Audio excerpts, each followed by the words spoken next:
Hello everyone. तो बात करेंगे आइडिया फोर्ज टेक्नोलॉजी के बारे में। देखिए, सेंट्रल गवर्नमेंट की तरफ से एक बहुत ही बड़ा अपडेट, बहुत ही बढ़िया न्यूज़ निकल कर आ रही है। और उसके के बाद आप देख सकते हैं 9 साढ़े 9% तक की तेज़ी इस स्टॉक में। वो ऑलमोस्ट ऑलमोस्ट सभी small cap, mid cap, defence stocks में देखने को मिल रही है। तो वो मैं आपको इस वीडियो में बताऊंगा। करेंगे पूरा फंडामेंटल एनालिसिस, टेक्निकल एनालिसिस, पूरा इसका डिस्कस करने वाले हैं। तो वीडियो को आप एंड तक जरूर देखिएगा। तो वीडियो को बिल्कुल आप देखिएगा ज़रूर, ताकि आपको पूरा एनालिसिस इस स्टॉक के बारे में मिल सके, पूरी कंपनी का एनालिसिस मिल सके। और साथ में देखिए, पूरा सपोर्ट जोन, रजिस्टेंस जोन, सब कुछ इस वीडियो में डिस्कस करने वाले हैं। तो वीडियो को एंड तक जरूर देखिएगा। लेकिन उससे पहले कहूँगा कि अगर अभी तक आप चैनल पर नए हैं और चैनल को सब्सक्राइब नहीं किया तो चैनल को सब्सक्राइब करना बिल्कुल भी मत भूलिएगा, ताकि इस स्टॉक से रिलेटेड कोई जो बड़ा अपडेट, मैनेजमेंट कमेंट्री, रिजल्ट्स वगैरह आते हैं, सब आपको सबसे पहले पता चल जाएगा। उसके लिए सब्सक्राइब करके रखेगा, तो ताकि कोई भी अपडेट निकल कर आए आप उसको बिल्कुल भी मिस ना करें। चलिए स्टार्ट करते हैं। सबसे पहले मैं बताता हूँ किस कारण से हमें आज के ट्रेडिंग सेशन में तेज़ी देखने को मिल रही है। देखिए, जो तेज़ी देखने को मिल रही है उसका जो मुख्य कारण निकल के आ रहा है वो देखिए, गवर्नमेंट की तरफ से जो रक्षा खरीद समय सीमा है। जी हाँ, जिस जो रक्षा खरीद समय सीमा है उसको 6 साल से घटाकर 2 साल कर दिया गया है। जी हाँ, मतलब जो उन्होंने, उनकी जो समय सीमा थी कि जो टोटल रक्षा खरीद करनी थी उनको, वो 6 साल में करना था, लेकिन अब उसको घटाकर 2 साल कर दिया गया है। तो वो बहुत कुछ बेनिफिशियल होगा इन सभी मिड कैप, स्मॉल कैप और लार्ज कैप सभी डिफेंस स्टॉक्स में। आप देख सकते हैं आज कितनी बढ़िया तेज़ी पूरे डिफेंस सेक्टर में देखने को मिल रही है। वो जो कुछ वॉर वाली सिचुएशन क्रिएट हो रही है धीरे धीरे, आप देख सकते हैं ईरान का हमला, फिर यूएस का हमला, इजराइल, ईरान, और फिर बहुत सारे कंडीशन ऐसी बन रही हैं अभी। उसके कारण से पूरा डिफेंस सेक्टर जगमगा रहा है। तो यही कारण है इस स्टॉक का भी तेज़ी का, और बहुत सारे अदर रिलेटेड स्टॉक्स की तेज़ी का। ठीक है, तो तेज़ी तो हमें इस कारण से देखने को मिल रही है। लेकिन अभी तक आपने चैनल को सब्सक्राइब नहीं किया है, सब्सक्राइब कर लीजिएगा, ताकि कोई भी अपडेट निकल कर आए आप उसको बिल्कुल मिस ना करें। एंड आपने किस प्राइस पर बाइंग की है, आपको जो भी सवाल आप मुझसे कमेंट सेक्शन में पूछ सकते हैं। चलिए हम इसके कुछ फंडामेंटल से रेट कर लेते हैं, फिर हम आते हैं इसके टेक्निकल पर। तो आपको ये तो पता होगा कि कंपनी यूएई मार्केट में मार्केट लीडर है 15% शेयर के साथ। जो भी ड्रोन्स वगैरह, बहुत अच्छे अच्छे ड्रोन्स मैन्युफैक्चरिंग और डिफेंस स्टॉक से रिलेटेड, मतलब 50% मार्केट शेयर ये होल्ड करते हैं।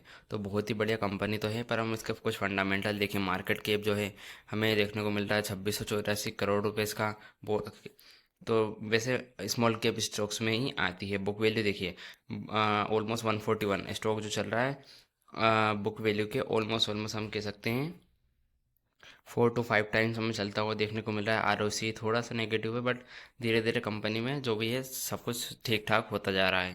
देखिए, कंपनी के धीरे धीरे जो सेल्स है वो धीरे धीरे हर साल दर साल हम कह सकते हैं थोड़ी बहुत तो नेगेटिविटी आ रही है इसकी सेल्स में। ऑपरेटिंग प्रॉफिट हम देखा जाए तो धीरे धीरे लॉस में आती जा रही है कंपनी। बट फिर भी अगर एज अ फंडामेंटल धीरे धीरे कंपनी ठीक करती हुई हमें देखने को मिल सकती है। देखिए, almost almost loss making company है, लेकिन चांसेस है धीरे धीरे इसमें रिकवरी आती हुई देखने को मिल सकती है। तो देखिए, कंपनी के total equity capital 43 crore rupees, reserve भी अच्छे खासे कंपनी के पास। धीरे धीरे देखिए रिजर्व बढ़ रहे हैं धीरे धीरे, और बोरोइंग कम हो रही है, कंपनी धीरे धीरे अपनी लाइबिलिटी कम कर रही है, खर्चे कम हो रहे हैं। देखिए, ठीक है, टोटल लाइबिलिटीज़ भी जो कंपनी के असेट टू लाइबिलिटीज़ वो ज़्यादा ही देखने को मिल रही है। ठीक है, तो मतलब धीरे धीरे कंपनी सब कुछ अपना ठीक करती हुई देखने को ज़रूर मिल रही है। बाकी जो लग रहा है यहाँ से, जिस हिसाब का इसका परफॉर्मेंस रहा है, हो सकता है कंपनी अब अगले कुछ 1-2 क्वार्टर में अच्छा करता हुआ हमें देखने को मिले। धीरे देखिए, कुछ सालों से इसका जो हमें रेवेन्यू बहुत ज़्यादा डिक्लाइन करता हुआ देखने को मिल रहा है, quarter on quarter, year on year, दोनों बेसिस पर मुझे लगता है अब यहाँ से वापस से रिवर्सल आना चाहिए इसके जो रेवेन्यू प्रॉफिट वगैरह ग्रोथ में, और धीरे धीरे इसका घाटा भी कम होता हुआ देखने को मिल सकता है। बाकी देखिए, फंडामेंटली तो ठीक है, लॉस मेकिंग ज़रूर है, but as a book value 4 times ही ट्रेड कर रहा है। बाकी अदर स्टॉक्स को देखा जाए तो वो ज़्यादा टाइम्स पर हमें डिफेंस स्टॉक से ट्रेड करते हुए देखने को मिल रहे हैं। तो उस हिसाब से हम कह सकते हैं वो ऑलमोस्ट, देखिए अभी मैं आपको बताता हूँ, इतनी ज़्यादा तेज़ी हमें इस, जो भी ऑलमोस्ट हम कह सकते हैं डिफेंस स्टॉक में जितनी तेज़ी देखने को मिली है, लेकिन ये हमें देखिए कहाँ सर, 1300 रुपये से, देखिए ज़रा, 2023 में अराउंड 1300 रुपये से अभी स्टॉक 600 रुपये का अराउंड ट्रेड कर रहा है। मतलब लगातार जो इसका रेवेन्यू डिक्लाइन हुआ है, प्रॉफिट डिक्लाइन हुआ है, उसको कंपनी देखिए अब नीचे से ऑलमोस्ट हम लेके चल सकते हैं इसको। आप देखिएगा नीचे से 300 रुपये से स्टॉक ऑलमोस्ट अभी अभी डबल भी हो चुका है हाल ही में। मतलब ऑलमोस्ट ऑलमोस्ट हम कह सकते हैं पिछले 1-2 महीने, 2-3 महीने में स्टॉक डबल हो चुका है नीचे से। तो चांसेस जो बन रहे हैं अब धीरे धीरे अगर रिकवरी आ रही है और पूरा डिफेंस सेक्टर जगमगा रहा है तो इसमें भी तेज़ी देखने को मिल सकती है। बाकी लगातार हम इसके एनालिसिस, स्टॉक एनालिसिस, पूरा चार्ट एनालिसिस, जब भी रिजल्ट आएगा रिजल्ट देता रहूँगा। उसके लिए सब्सक्राइब करके रखिएगा ताकि कोई भी अपडेट निकल कर आए आप उसको बिल्कुल भी मिस ना करिए। चलिए अब आते हैं इसके टेक्निकल एनालिसिस पर। अब देखिए स्टॉक में मैं आपको एक चीज़ समझाता हूँ आज। ये एक हम कह सकते हैं,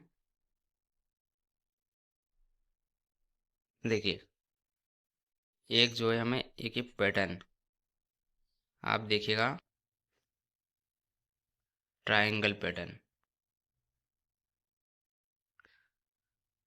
ट्रायंगल पैटर्न का ब्रेकआउट होता हुआ आज के ट्रेडिंग सेशन में हमें देखने को मिल रहा है। ये देखिए ये ट्रायंगल पैटर्न का फॉर्मेशन हुआ और इस ट्रायंगल पैटर्न का ब्रेकआउट आज के ट्रेडिंग सेशन में होता हुआ देखने को मिल रहा है, जो कि अभी मुझे लग रहा है पूरे डिफेंस स्टॉक में सबसे अच्छा चार्ट हम कह सकते हैं इसी का ही देखने को मिल रहा है। अब देखिए ट्रायंगल पैटर्न का तो मैं आपको इस पे बना के रखता हूँ, उसके बाद हम इसके कुछ important support zone, resistance zone जान लेते हैं। तो ब्रेकआउट तो आज के ट्रेडिंग सेशन में इसके स्टॉक में देखने को मिल रहा है। अब देखिए अब हम आते हैं इसके कुछ important support zone, resistance zone पर। देखिए एक रजिस्टेंस आज के दिन में जो क्लोजिंग हमें जो चाहिए वो चाहिए 616 रुपये। 616 रुपये के ऊपर हमें आज के ट्रेडिंग सेशन में क्लोजिंग चाहिए। 616 के ऊपर अगर क्लोजिंग करने में स्टॉक बिल्कुल हमें देखने को मिल जाता है तो बढ़िया तेज़ी होती हुई देखने को मिलेगी। 616 के ऊपर निकलने के बाद जो नेक्स्ट टारगेट निकल के आएगा वो रहेगा 650। अभी 616 के ऊपर ट्रेड करा लेकिन जो क्लोजिंग चाहिए वो 616 के ऊपर चाहिए। हो सकता है अभी नीचे आ जाए, बट अगर क्लोजिंग 616 के ऊपर आ जाती है तो फिर जो नेक्स्ट टारगेट रहेगा 650 का रहेगा। और 650 के ऊपर निकलने के बाद स्टॉक में हमें 660, 670, 668 तक के टारगेट, ठीक है। और इसके ऊपर निकलेगा तो मैं वीडियो बनाकर अपडेट कर दूंगा, उसके लिए सब्सक्राइब करके रखिएगा। अब देखिए अगर नीचे आता है स्टॉक यहाँ से तो जो हमें इंपॉर्टेंट सपोर्ट जोन रहेगा, देखिए एक बार RSI चेक कर लेते हैं हम इस स्टॉक की। RSI 66 के राउंड चल रही है, मतलब यहाँ से चांसेस बन रहे हैं थोड़ी सी प्रॉफिट बुकिंग अगर ऊपर जाता है 650 तक तो फिर वहाँ प्रॉफिट बुकिंग आती हुई देखने को मिलेगी और सपोर्ट लेता हुआ देखने को मिलेगा 613। और एक 600 का साइकोलॉजिकल सपोर्ट और है, ठीक है। 616, 600 का साइकोलॉजिकल सपोर्ट, 600 के नीचे फिसलता है थोड़ी गिरावट बढ़ सकती है। 600 के नीचे निकलने के बाद सीधा हम स्टॉक जो नेक्स्ट सपोर्ट जोन रहेगा 575, 572 का रहेगा, ठीक है। 575, 572 और 572 के नीचे निकलता है तो फिर 545, 46 तक स्टॉक जाता हुआ देखने को मिल सकता है। तो ध्यान रखिएगा इन इम्पोर्टेंट सपोर्ट जोन का, रेजिस्टेंस जोन का जो चांसेस बन रहे हैं यहाँ से रिकवरी आती हुई देखने को मिल रही है, लेकिन थोड़ा सा ऊपर जाकर प्रॉफिट बुकिंग आती हुई देखने को मिलेगी। तो अगर आपको प्रॉफिट बुक हो रहा हो तो आप करना बिल्कुल मत भूलिएगा। चलिए सब्सक्राइब करना मत भूलिएगा। धन्यवाद।